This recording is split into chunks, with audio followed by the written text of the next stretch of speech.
Damas y caballeros, welcome back from across the pond. And today we've got a special guest, mi panita, Franco Panizo, who was also on our inaugural episode. So he's back to help to preview Inter Miami ahead of this season, the franchise's third season. So it's good to talk to you again, Franco. And how are you, man? I'm good, brother. Thanks for having me on again. It's a bit different since a year ago. We both look a little bit different. You got a different look going on there, but yeah, all good. All is good, it looks.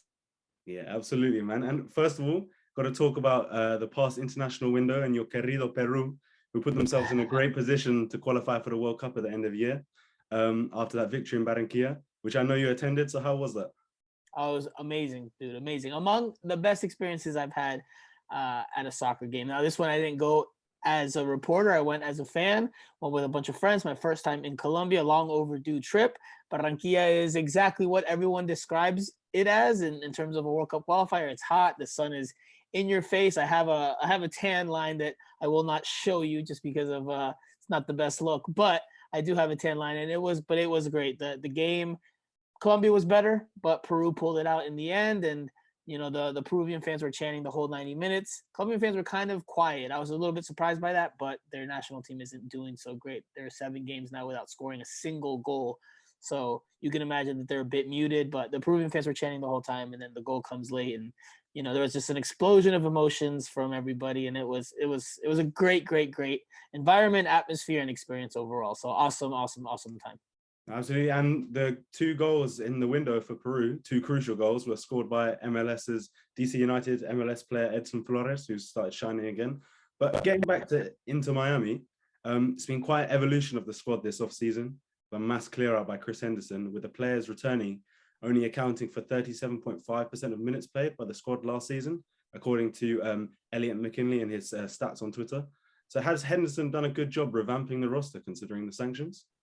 I think he's done a good job of restarting or starting from scratch, because they wanted to pretty much blow up the roster. It's evident that they wanted to do that, and they've gotten rid of almost every notable player from last year, minus a few pieces like Gonzalo Higuain, etc.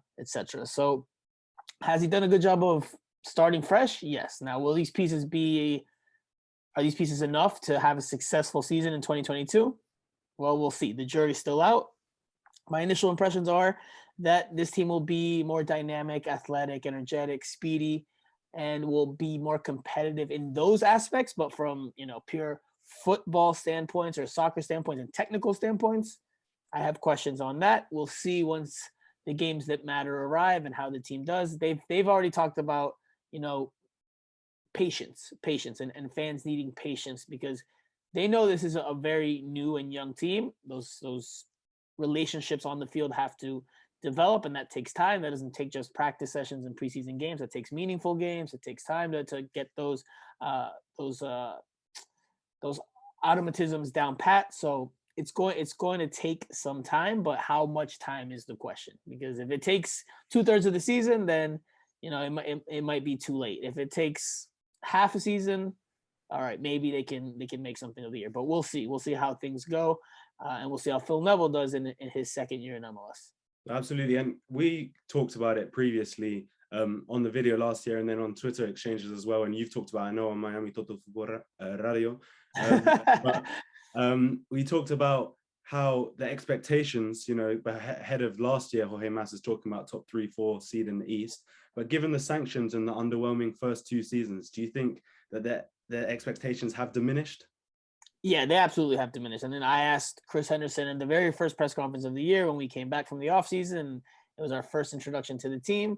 I asked him what the expectations for this team were. And he said, while he talked about this team wanting to be a successful team and wanting to win, he laid it out there as like the playoffs. That was the tangible piece of his remark that you could hold on to and say, okay, that's what the barometer is, or that's where the bar is for 2022. He didn't mention MLS Cup by name. He didn't mention, you know, first place finish by name. The only thing he said by name specifically was playoffs. And he said, from there, you give yourself a chance. You give yourselves a chance, you know, if you make the playoffs. So that is the barometer. That's where the bar is in 2022.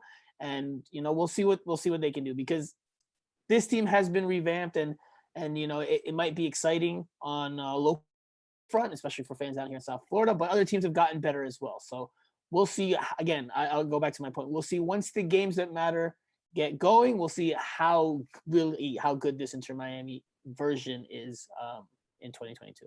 No, absolutely. And it's been a very active offseason for all teams across the league. And even today, I've seen Tom Bogert reporting that Chicago Fire, who usually don't spend or do anything, are in talks to bring Xherdan Shaqiri in. So even the teams at the bottom of the East are making moves. So, but do you think the expectations changing played a role in Phil Neville returning for a second season? And what does the team need to achieve this year for him not to be under pressure?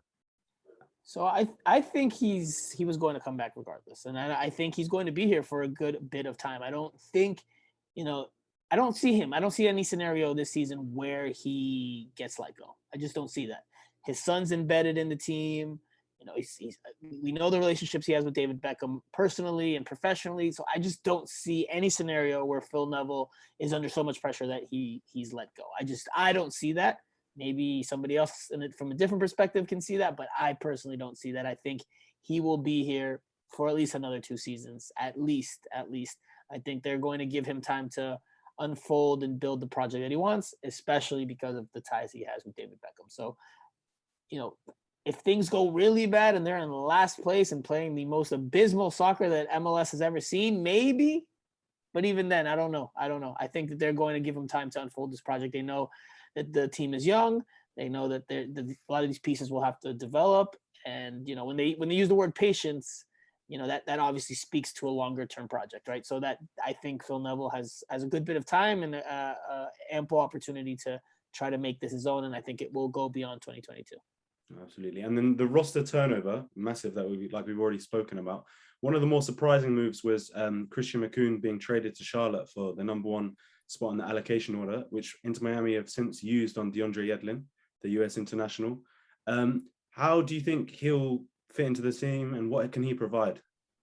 Yeah, so I touched on this on Miami Total Football Radio earlier this week. And I think it's a great fit. I think it's a great fit for Yedlin. I think it's a great fit for the team. He fits the mold of energetic, speedy, the same type of players that they've been signing this entire offseason, this entire winter. So I think he fits in perfectly. Now, what does that mean for this team? Because they've signed a lot of young guys, a lot of speedy guys. Yedlin's not the youngest, but he's not the oldest either. He's 28, so still in the prime of his career. He'll be one of the leaders for sure, but what does that mean for the team overall? Again, I think this is going to be more of a counter-attacking team, a team that looks to hit you quickly on the break. They've talked a lot about being a possession-based team, but I just don't see the player profiles or enough of them on this roster to say this team will be a possession-based team. Again, I could be completely wrong. Once the ball starts rolling in the MLS regular season, maybe Inter Miami is a very possession-based team. But I just, from the outside, as of right now, I don't see it. In the preseason game against Universitario de Deportes, Peruvian club, one of the Peruvian powerhouses traditionally, Inter Miami took a 2-0 lead in the first half.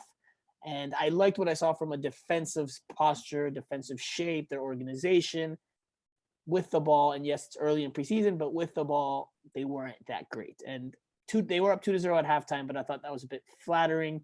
I didn't think that was, I think the game was a bit more even from the run of play. On the balance of play, maybe a 1-1 or a 1-0 would have been a bit more fair, but regardless, I think they have a lot of work to do if they want to really be a possession-based team. But just based off the roster and the skill sets of each player, I think this is going to be more of a counter-attacking style team in 2022. I listened to the podcast last night traveling back from London, actually.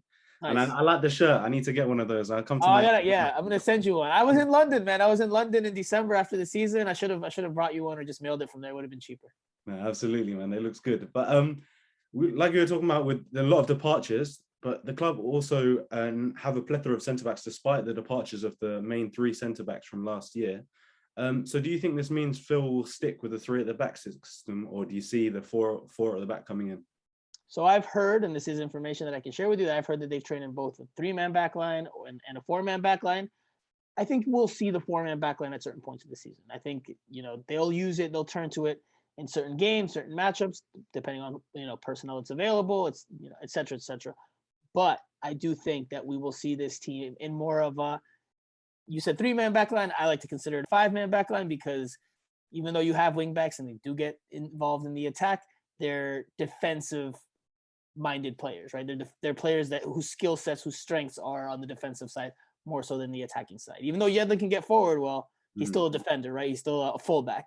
Breck Shea or Kieran Gibbs, they can get forward, sure, they can provide you the occasional goal or an assist, but they're still fullbacks, they're still defenders. So I call it a 5-man back line, and I think that's what you will see. I mean, I think, again, just going back to the roster build, if you just look at the roster and the amount of center backs that they have, I think it just points to this will be a team that plays with 5 at the back, 3 at the back, if you want to call it that. You know, let's just go through the center backs really quickly that they have on the roster. They have young Ian Frey. They have Aimé Mabika, who they signed from Fort Lauderdale CF. Christopher McVeigh, an American-Swedish defender. They drafted Ryan Saylor out of college. They signed Damian Lowe, the Jamaican international. And I'm blanking on one. Who am I missing? And Jairo Quinteros, the Bolivian international. So that's 6 center backs right there. Normally, you don't carry 6 center backs if you're just planning to play with 2. You know, you have maybe a backup for each. That gives you 4. If you really want a 5th one, you could have a 5th one. But 6 is a bit of a sign to me that they're going to stick with this 5-man or 3-man back line for much of the year. No, it appears that way. It definitely appears that way. But hopefully, I mean, Phil will be hoping they'll have the technical flexibility with the new players coming in, you know, speed and the wide players to switch to that 4-3-3 maybe. But which newcomer, obviously, there are a lot of newcomers, which newcomer are you most intrigued by? I would say Jean Mota, the Brazilian central midfielder. He'll slot in, he'll be a starter, and he'll play next to Gregory. So you'll have a Brazilian tandem there. They've played together in the past. Actually, Inter Miami today released a video of them, you know, playfully playing a game of who knows whom better. And, you know, I think that chemistry and that understanding could be a real plus for Inter Miami. But we'll see. We'll see how Jean Mota adapts to MLS. We'll see how he plays in this system. Because if it's a 3-4-3 or a 5-2-3, however you want to look at it, how many touches is he going to get? How much of influence is he going to have? I imagine he'll be an upgrade over Blaise Matuidi, who for me has long been retired mentally. He's been mentally checked out for a bit. So I think it'll be an upgrade, but let's see what kind of impact he has, because we've seen plenty of examples over the course of MLS history that some players struggle in their first years to really find their footings. But I imagine that he'll have an advantage because he speaks some Spanish, some Portuñol, as we say. He's got Gregory here to help him out with his adaptation period. He already has his whole family here, so maybe it will be a bit easier for him, but let's see how things go from a tactical standpoint as well. Yeah, it's always easier for the Portuguese to understand the Spanish more than the Spanish to understand the Portuguese as well. So eu falo un poco de Portuguese. Yeah, okay, I like that. Trilingual out here, trilingual. But no, talking about Blaise Matuidi, obviously it's been long talked about that he's going to reach a buyout with the club. The situation hasn't been resolved yet. They're heading towards a buyout. Do you see that being resolved soon? I don't know if it'll be soon. I mean, I know that they're working hard at it because obviously he's clearly not in their plans. When they announced the roster numbers for 2022, he was nowhere to be found. He hasn't been training with the team. Clearly he's not in their plans. Clearly they want to part ways with him, open up that DP slot, and, you know, have even more flexibility financially and on the roster to sign somebody else. But clearly it hasn't been done yet. They haven't come to an agreement yet, because if they had, it would have already been announced. He'd already be a free agent. I imagine this is a tough challenge for Chris Henderson and the front office, because listen, Blaise Matuidi is under no obligation to accept the buyout. Zero, right? He doesn't have to accept it. He doesn't have to want to part ways. He could simply say, look, if you don't want to play me, I'm at a point in my career where I just will collect that check and I won't play, and whatever, you know, you guys don't want me in your plans, so that's fine. I'll just sit on the beach with my family here in South Florida, and I'll just stay healthy and training on my own if I want to. I mean, he's already accomplished enough, and he's probably made a good bit of money, but you can always have a little bit more. So again, you know, unless that deal is very, very sweet, I don't know. It's going to be a tough challenge for them. I imagine it'll happen at some point. But it might be a bit of time. I don't think it's going to happen just like that. If it would have, already been done by now. Yeah, no, absolutely. And then that means a new DP to replace Blaise Matuidi. Is that something they'll look to do probably in the summer now, given the time frame before the season? Well, the MLS transfer window still runs through the spring, if I'm not mistaken. So, I mean, they technically could bring somebody in sooner, but we have to wait and see what happens. We have to wait and see what happens with Blaise Matuidi. once they get him out, then I imagine they'll start being more aggressive with trying to bring someone on board that could be a DP if that's the route they want to take. If they want to go with the new U22 initiative, there's a bunch of different things they could do, and MLS is very complex roster mechanisms. So we'll see what approach they take. They've definitely gone younger on almost all their signings, so I don't think you'll see any big names from Europe or any star power. I think it'll be, maybe if they do go with a DP, it'll be somebody that fits their vision for this team, which again trends younger, more energetic. Hungry is the word that they keep using. So I would imagine it'd be more in that mold if they do go for another DP. Okay, it's interesting you say that, because I was thinking about maybe Inter Miami being waiting for James Rodriguez for 2023. Oh, no way, man. I mean, hey, listen, it would listen. James in South Florida would be a hit commercially, and from a marketing perspective, it'd be fantastic, and you would get a lot of the Colombians out that live in South Florida to the stadium on a consistent basis, because James is obviously one of the biggest names that's played in Colombian football in the last 20 years. But you know, where he's at in his career, is he that type of player? Would they be potentially repeating that mistake, or would that even scare them off of potentially repeating the mistake of signing someone that's a bit older, someone that's a bit slower? Those are things that you know you'd have to consider, or that they would have to consider, and you have to imagine that they'd consider. So no, I agree. I mean, I think it would listen, if next year Gonzalo Higuain's no longer on the books, maybe they gamble and say, let's do it, because I mean, James still can create. James can still play. It's not the player he was before. He's obviously not playing at as high of a level on a club team. So, but he's going to command a pretty penny as well, and he would know that too coming to South Florida. So, I think it's a long shot, but wouldn't rule it out of the, you know, wild things happen in football. So I wouldn't rule it out of the realm of possibility. No, absolutely. And I only think about that because obviously he only went to Qatar from Everton to get minutes, because obviously Benitez came in at Everton and wasn't going to. That's it. He only went for minutes. He didn't go for anything else. But that as well, and the motivation, like you say, is probably maybe leaning towards the Matuidi side. It's not there, and the hungers and the desire isn't what it once was. But obviously with Colombia looking like they're not going to reach Qatar, thanks to your boys, he might be looking to, you know, get out sooner than he was, because he was just there to acclimatize for the World Cup. But yeah, no, it's probably a remote possibility, like you say, due to the change in style and philosophy of the club. But another thing that we need to talk about, por fin, la rosa llegará, like the pink jersey is going to be there. So what do we think about that? Is it about time? I mean, I reported last year that it was happening. I had heard, and I knew it was happening. I reported it last May. So yes, it's finally happening. Is it overdue? Yes. I mean, the whole point of this team is the pink. It's been one of the biggest selling points about the franchise in terms of the brand since the start, and the fact that they've kind of underused that pink in match day jerseys and match day uniforms, match day kits, as you guys on that side of the pond call it. I mean, yeah, it's time. So it'll be good to see. We might, on the media side, get a sneak peek this weekend. So, you know, stay tuned for that on our social channels. We won't be able to share it if we do see it, but if we do see it, you know, we will obviously share our thoughts. But, you know, it'll be soon. It'll be soon that everyone will be able to see it. I know there's been a leak of sorts that's come out, and I do think that that's more or less, you know, if you've seen it or you haven't seen it, you're going to Google it. I think that's more or less the design overall, but I don't know if that's the finished product or the authentic one, because anybody that follows jerseys these days knows there's an authentic version and then there's the replica version. So that one may end up being the replica jersey.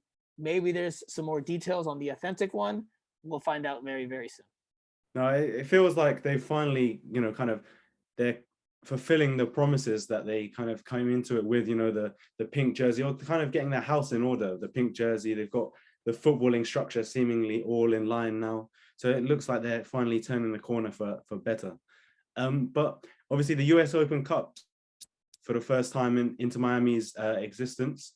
And so they have a good chance maybe for a cup run and to live up to the expectations of the ownership and fan base through that competition, as opposed to the MLS. What do you think that the cup presents an opportunity for them?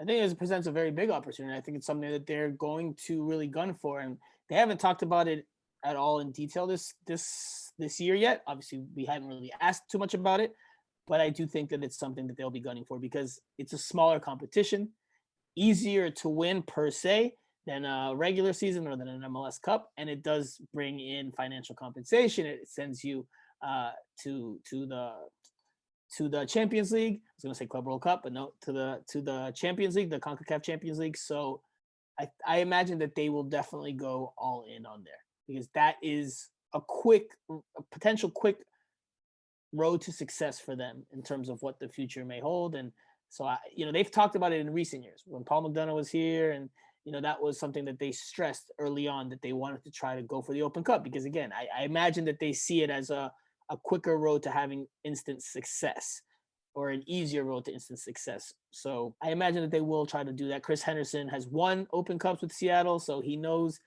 the importance of it, and he knows how to more or less not manage it, but how to maybe go about it in terms of really pushing for a deep run. So I imagine, given the challenges that they face with the sanctions and the roster and the MLS competition and the length of it and all that and the process that it will take, I imagine that they will go all in for an Open Cup run. They'll try. I don't know if they'll get far. I don't know, that's to be determined, but I think that they will push hard for that. No, it's definitely a more realistic opportunity for them to, get that success that you're talking about. In terms of most important player this season for Inter Miami, is it Gonzalo Higuain again? Yeah, I would say Gonzalo Higuain's, the most important player on this team. He's the most talented. Is he going to be scoring goals as much as he did last year? Is he going to be creating a little bit more? That's what we have to wait and see. He's played as the number 9 in these early preseason games, but he talked in the day one press conferences about maybe operating as a 10 a little bit more. So does that mean he plays the 10 and Leonardo Campana ahead of him plays as the number 9, the Ecuadorian international? Or does that mean that Higuain maybe is deployed as the 9 but plays more of a false 9 and drops back to create and finds the wingers in behind the spaces, be it Ariel Lassiter on the right, Robbie Robinson on the left, maybe Robert Taylor, who's rumored to be signing very soon. So I think we will see some of that, and I think we did see some of that in last Wednesday's game against Universitario de Deportes. Higuain was the 9 to start, but he would drop at times, pick up the ball. He actually hit a very, very good pass to Ariel Lassiter down the right, and Ariel Lassiter was in. They had one center back in between him and Robbie Robinson, but obviously they don't have the chemistry or the understanding down pat yet, and Ariel Lassiter played the ball behind Robbie Robinson. The chance went wasted, and it should have been a goal. If you see that chance in almost any game, 2-on-1 opportunity, should be a goal. But they didn't put that one in the back of the net. But again, that goes back to the chemistry and the relationships that they'll have to establish. But I do think we will see Higuain dropping again and playmaking maybe a bit more than we 2021. Absolutely. And then prediction-wise, you were talking about earlier about the tangible that Chris Henderson put on it, the playoffs being the playoffs. What do you foresee for this team heading into the year in the MLS and the US Open Cup? So it's tough. It's tough because before we were up close and personal with the team, I would have said they're not making the playoffs. Now you've seen some games, you've seen some of what they can do. And I'm a little bit higher on them than I was before preseason started. That can't happen when you're focused in on one team and you don't see the broader perspective and how other teams have gotten better and how other teams will play. It's early. We're in the beginning of February. Things can change in an MLS season, especially at the midway point when you can bring in more signings, make trades. Those things obviously can change the course of the season. We've seen it countless times. But I would say they don't make the playoffs. I would say it's maybe more of an exciting year, where the team shows some promise with a lot of young faces, but I would say they don't make the playoffs. I still think that they don't have the requisite talent with the ball in general to really, really make a push for a playoff spot. I think that their youth will come back to bite them a bit, but we will see. Obviously, for South Florida, the bare minimum is the playoffs. The bare minimum. They didn't make the playoffs last year. They've preached patience already with this team, so we'll see. We'll see how they do. But right now I would say they don't make the playoffs with the team that they currently have. I think you're right on the money because I think it's going to be tough. I think I see them in that kind of 7 to 10, 11 range in the conference. Obviously, 7th being the last playoff space. And the benefit is Nashville leaving to go to the Western Conference and Charlotte coming in. Maybe they struggle in their first season, like Inter Miami and a lot of expansion teams do. But Franco, I just want to say thank you very much for coming on. It's been a pleasure to speak to you. And we'll speak throughout the season and hopefully see you soon. Yeah, man. Thank you. Thanks for having me on, and we'll talk soon. And maybe we'll get you on Miami Total Football Radio. I would love that. Yeah, man. Cool. I would love that. All right. Cheers, man. Thank you very much. Cheers, brother.